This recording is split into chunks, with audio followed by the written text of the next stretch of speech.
ओम भूर्भुवः स्वः तत्सवितुर्वरेण्यं भर्गो देवस्य धीमहि धियो न प्रचोदयात्। ओम नमः शिवाय नमः शिवाय नमः शिवाय। कर्पूरगौरं करुणावतारं संसारसारं भुजगेन्द्रं सदा वसन्तं भवानी सहितं नमामि। गुरुर्ब्रह्मा गुरुर्विष्णु गुरुदेवो महेश्वरः गुरु साक्षात् परब्रह्म तस्मै श्री गुरवे नमः। दोस्तों, कल हमने बालकांड के दोहा संख्या 41 तक की कथा का श्रवण किया था। आज हम इससे आगे की कथा सुनेंगे। दोहा संख्या 41 है कि समन अमित उत्पात सब और भरत चरित जप जाग। कल अग खल अवगुण कहथन तेजल मल बग काग।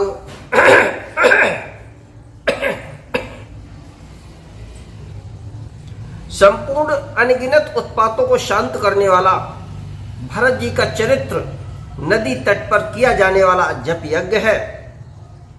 कलयुग के पापों और दुष्टों के अवगुणों से के जो वर्णन है वे ही इस नदी के जल का कीचड़ और बगुले कौए हैं। कीरत सरित छहु ऋतु रूरी समय सुहावनी पावनी भूरी।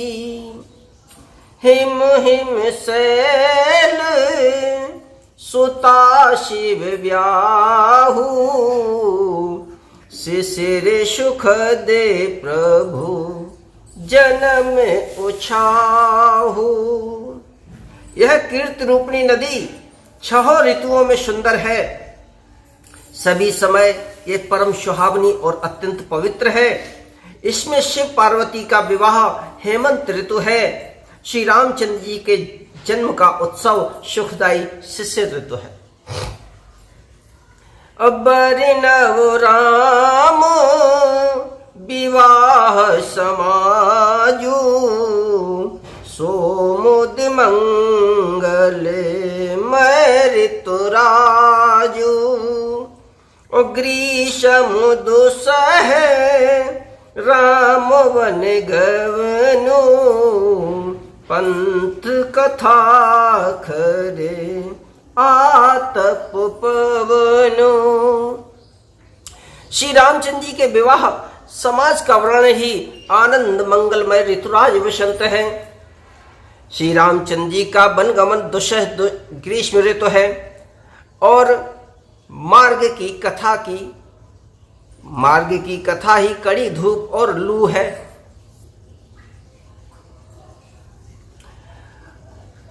बरिशा घोर निशाचर रारी सुर कुल शाले सुमंगलकारी।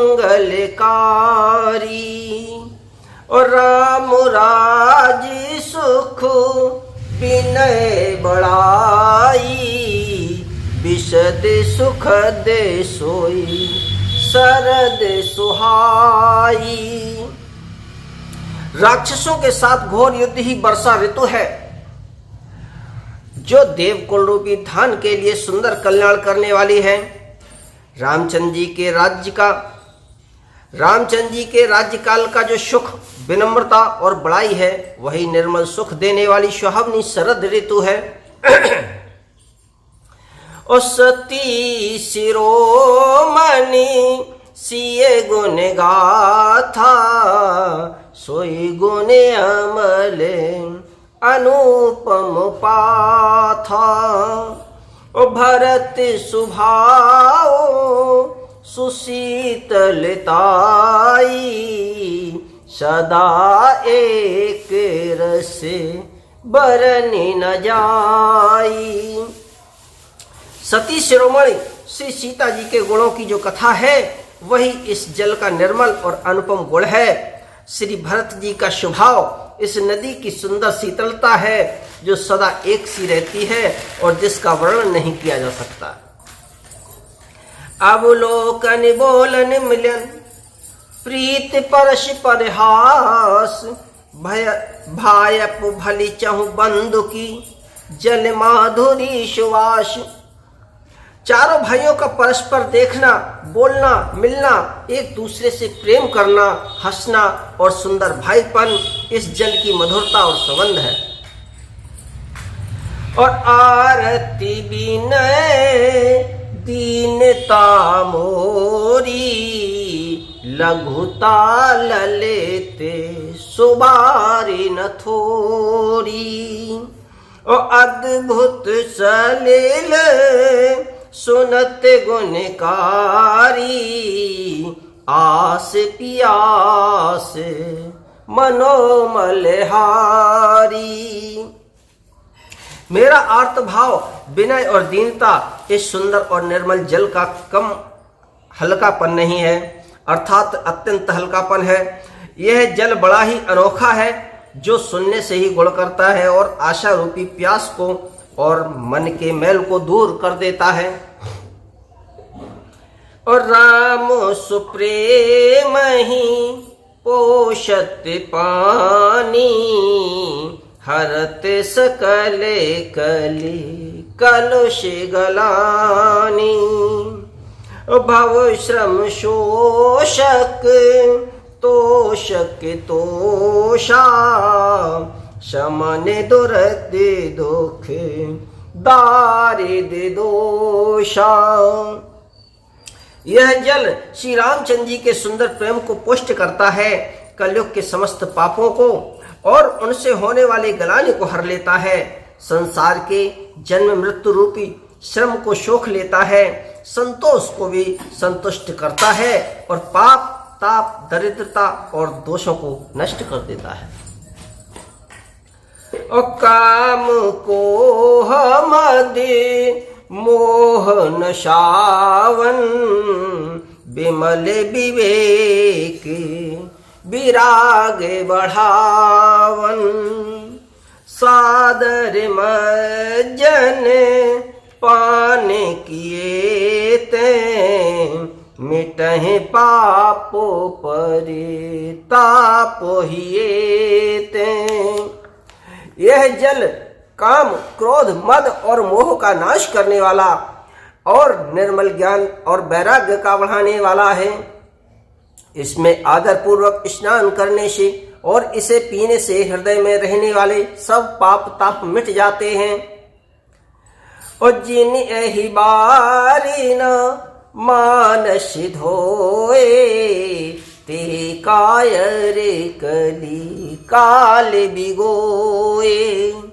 त्रसित निरखे रवि कर भव बारी फेरे हैं मृग जिम जीव दुखारी। जिन्होंने इस राम स्वेष रूपी जल से अपने हृदय को नहीं धोया वे कायर कलिकाल के द्वारा ठगे गए। जैसे प्यासा हिरण सूर्य की किरणों को रेत पर पड़ने से उत्पन्न हुए जल के भ्रम को वास्तविक जल समझकर पीने को दौड़ता है और जल न पाकर दुखी होता है, वैसे ही वे कलयुग से ठगे हुए जीव भी विषयों के पीछे भटककर दुखी होते हैं। मत अनुहारी सुवारी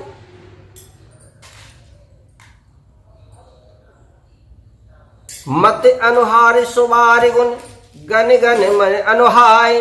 और सुमिर भवानी शंकर हे कह कवि कथा सुहाय। सियावर रामचंद्र की जय, पवन सुत हनुमान की जय, उमापति महादेव की जय, बोले सब संतों की जय। कथा विसर्जन होते है सुनो वीर हनुमान, राम लखन सिय जानकी सदा करो कल्याण। हम अपनी वाणी को यहीं विराम देते हैं और अगली कथा आपको अगले एपिसोड में मिलेगी।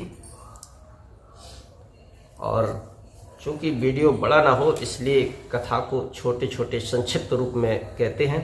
जब वीडियो बड़ा हो जाता है तो डाटा की प्रॉब्लम आती है दर्शकों को देखने के लिए, इसलिए थोड़ी थोड़ी कथा का श्रवण करते रहिए और धीमे धीमे इसको आगे बढ़ाते रहिए, मतलब शेयर भी करते रहिए।